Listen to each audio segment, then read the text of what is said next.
ছিল ঘূর্ণিঝড় রিমালের প্রভাব। এরপরও স্কুলে গিয়েছিল সাইফুল ইসলাম সাগর। তবে ক্লাস শেষ করে আর ফেরা হলো না মায়ের কোলে।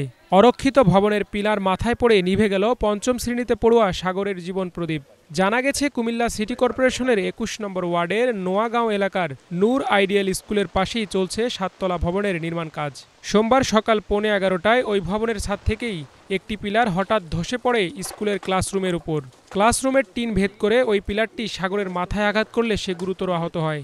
স্থানীয়রা তাকে উদ্ধার করে কুমিল্লা সদর হাসপাতালে নিয়ে গেলে কর্তব্যরত চিকিৎসক মৃত ঘোষণা করে। দুর্ঘটনার সময় ক্লাসরুমে অবস্থানকারী শিক্ষক ও অন্যান্য শিক্ষার্থীরাও আহত হয়। ঘূর্ণিঝড় রিমালের ঝড়ো বাতাসের মধ্যেই ওই ৭ তলা ভবনে নির্মাণ কাজ চলছিল বলে জানিয়েছে স্থানীয়রা। হাসপাতালে মরদেহের পাশে আর্তনাদ করতে দেখা গেছে নিহতের পরিবারকে।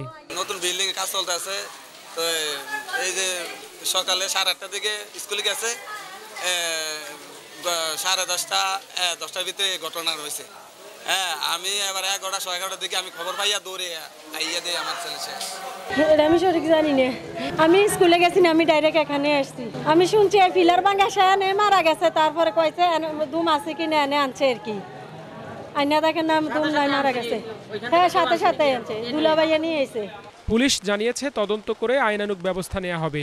ঘটনাস্থলে এসে যেটা আমরা দেখতে পাচ্ছি যে এটা সম্পূর্ণ একটা এই যে ভবন নির্মাণের যে নেগলিজেন্সি, সেই সেফটি মেজার না নেওয়ার কারণে এরকম একটা দুর্ঘটনা, মর্মান্তিক ঘটনা ঘটছে।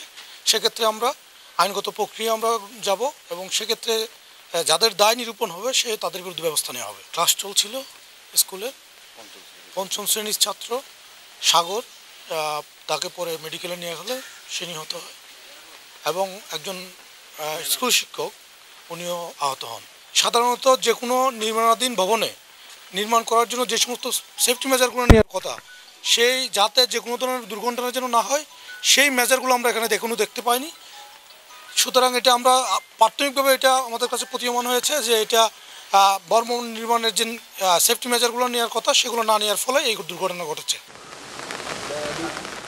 Bangla vision news desk.